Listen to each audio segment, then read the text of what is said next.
Bonjour les terminales, nous nous retrouvons pour la correction de l'activité que vous aviez à réfléchir la semaine dernière.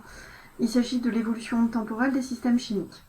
Alors nous avions vu déjà l'évolution temporelle des systèmes mécaniques à travers les équations horaires. Donc il faut une horloge, un repère dans des équations effectivement horaires qui vont permettre d'anticiper sur l'évolution des systèmes mécaniques. Ici nous touchons à un nouveau domaine.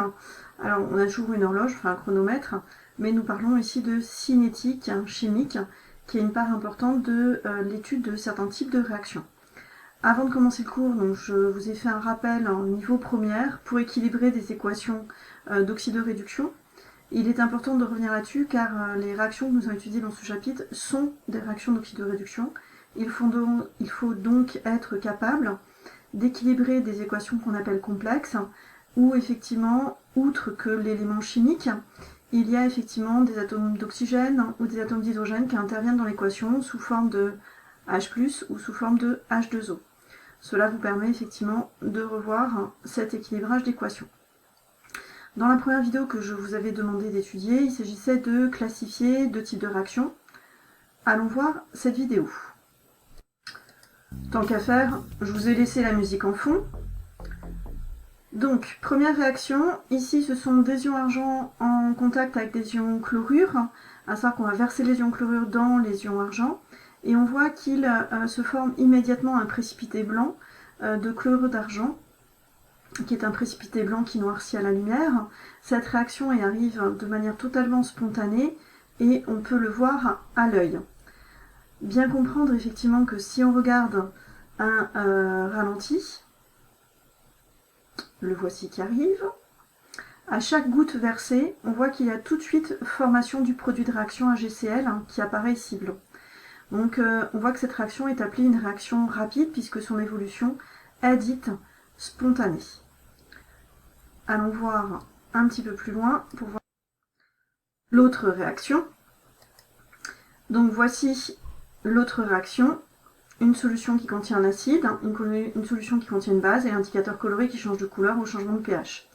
De la même manière, lors du ralenti, vous verrez effectivement que la réaction en fait change immédiatement à l'œil nu. Et la mesure à l'œil nu démontre bien que nous avons affaire à une réaction rapide. Donc regardez, à chaque goutte versée, la solution change déjà de couleur et passe du jaune qui identifie une solution acide vers le bleu qui identifie une solution basique. On sait que ce genre de réaction est le siège des réactions de dosage.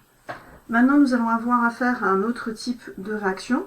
Pour ce faire, on va placer deux réactifs, du thiosulfate et de l'acide.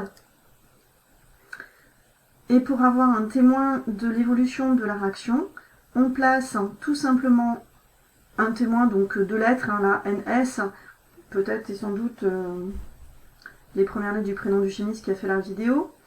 Les deux réactifs sont placés l'un en contact avec l'autre, et on va voir au moment où on verse le deuxième réactif qu'il ne se passe absolument rien, comme s'il n'y avait pas de réaction. Alors pour vous aider effectivement la réaction, donc vous pourrez recopier l'équation bilan, surtout la retrouver, parce que c'est une réaction d'oxydoréduction.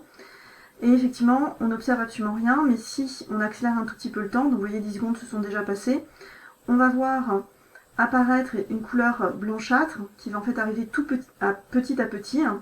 Elle vient du soufre colloïdal, c'est-à-dire ce soufre qui est à l'état solide mais qui va se former en suspension dans le bécher, de façon à ce que les lettres n'apparaissent plus effectivement. Donc on voit au bout d'une minute 10 que le soufre colloïdal qui s'est formé opacifie totalement le milieu, ce qui démontre bien que on peut voir à l'œil nu l'évolution de la réaction.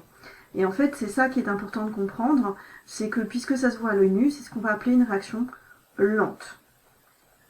Revenons donc au remplissage du tableau que vous aviez à faire.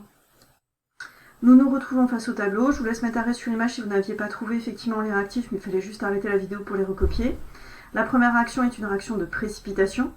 La deuxième réaction est une réaction acide-base. Et les réactions qui nous intéressent sont des réactions d'oxydoréduction. Vous devez donc être capable, avec les deux couples, de retrouver, nous le ferons dans la deuxième séance, cette équation bilan.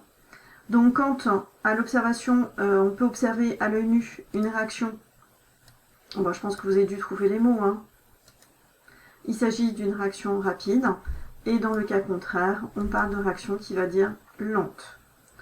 Cette évolution des quantités de matière et le suivi de l'évolution des quantités de matière va nous permettre de ce qu'on appelle une suite des réactions et donc l'étude de la cinétique. Bien sûr, il y a plusieurs possibilités de suivi. Alors, si nous étions au laboratoire, nous aurions fait différents types de suivi. Donc là, j'ai fait une liste de ce que vous pourriez rencontrer dans vos futures études scientifiques. La première, c'est une réaction entre l'acide sulfurique et une poudre de zinc. Quand on verse de l'acide sulfurique avec sur la poudre de zinc, on va former en fait du dihydrogène. Cette formation du dihydrogène va être suivie, par un capteur de pression. Donc, le suivi, tout simplement, est un suivi par un pressiomètre. Dans le deuxième cas, vous devez reconnaître le colorimètre que nous avons utilisé en tout début d'année pour voir effectivement que dans ces cas-là, il faut que que l'une des espèces soit colorée. L'une des espèces colorées, ça peut être le réactif ou le produit. Ensuite, si l'un des réactifs, ou plutôt l'un des produits, peu importe, puisse être le siège d'une réaction totale, spontanée, rapide, vous voyez où je veux en venir. Oui, le dosage. Donc effectivement, pour le dosage, le suivi de la réaction est un suivi par dosage. Donc vous retrouvez ici les différents éléments du montage de dosage.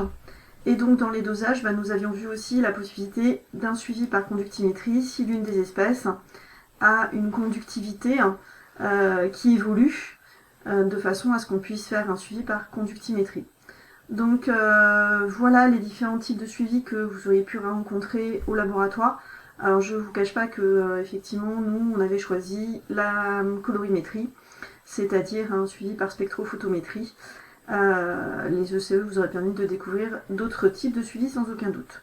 Je vous laisse à présent avec la partie application, maintenant que vous avez vu ce que c'était qu'une réaction lente et rapide, et les réponses aux questions vont vous permettre de compléter effectivement le cours, et vous trouverez en document joint la correction des différentes questions, donc un suivi par chromatographie, puisque c'est un des suivis qu'on n'avait pas vu encore, et un suivi, il y a une coquille, on ne se peut pas être la seule, par spectrophotométrie, pour vous montrer effectivement ce que vous auriez pu faire au laboratoire. Pour répondre aux questions, il fallait bien suivre les indications relatives aux courbes. Voilà ce qui termine ce premier chapitre, et nous verrons ensuite les facteurs cinétiques.